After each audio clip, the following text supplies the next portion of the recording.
Magda, it's so lovely to have you here.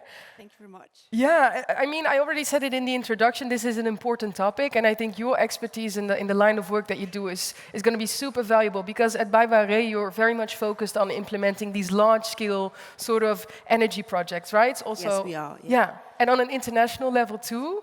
And you are the one that is also responsible for overseeing the social acceptance in communities, if I'm right. Yeah. I'm coordinating a platform, which is literally taking care of all the local acceptance issues on a global level at BayWa. And when you say that, local acceptance and social acceptance of communities, can you maybe shed some light for us on maybe some of the chances, but also the challenges that you encounter when you work on sort of this local inclusion? What should we sort of envision when you say that? Sure. So in any case, chances, of course, it means literally when we come and we want to make a project and the local communities are open towards it, they understand what we are doing, and they facilitate our work.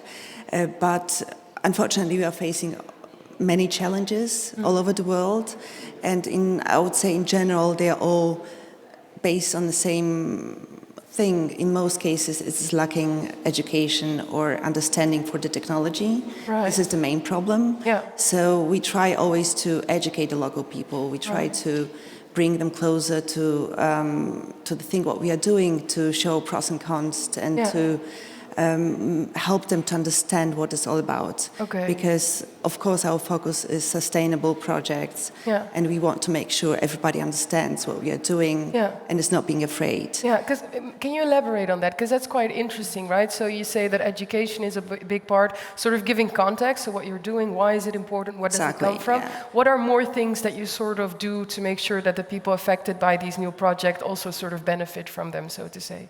So, well, maybe just shortly coming back to the education part, I just want to say we do a lot of schooling stuff, we do a lot of meetings with local communities, and we also realized a big question is the visualization thing, that people are really afraid how it will look like after a few years or next month when we build it. So we've got a augmented reality app, what we developed in order to show the local communities how it will look like. So it takes just away a lot of fear. And then the app, you sort of see... Oh, it's really amazing, because it just shows the real-time visualization. So we tend to go to the communities and tend to show them from different points of view. Look here from the main square, it will look like that. So the wind turbines, you can look at them in 3D dimension. Oh, wow. It's like a street view, and then you see... Exactly. You just take a tablet and you look from many points. And what are some of the responses that you get when you show this to people? That it's not as bad as we thought. Yeah, so that's really amazing. So we can just change the turbine manufacturer type, whatever. We can also show the solar parks. So it's just taking a lot of fear away. But coming back to your second question, as you said, how the communities are being, how they are participating.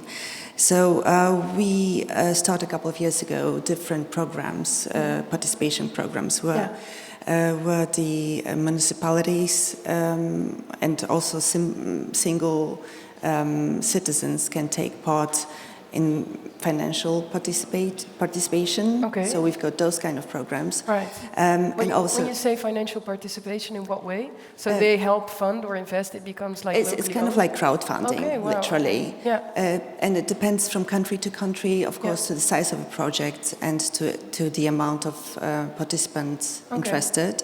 But that's interesting, because you give them a sense of ownership as well on what's going on, right? Yes, we do. Maybe if I can go in that direction, could you maybe share some examples of when this interaction between local communities worked really well? Oh, sure, so one was this financial participation, but what I'm really big fan of is job creation. And we've got a very prominent project in Mexico, a very big solar park, when we literally, next to the solar panels, installed bee houses or beehives, and we gave jobs to 20 households. We made education for them how to take care of bees and how to work with them, and we also covered the commercial part of this initiative. So I'm a big fan of those social sustainable the social projects. acceptance part. And if I hear you right, it's about giving them a sense of ownerships, you create jobs in the process, and it's about giving context. So what is the education that you can bring in order for people to sort of be part of that process as to what's going on? Yeah. Magda, thank you so much. Time always flies when you do things like this. I really want to thank you for being here.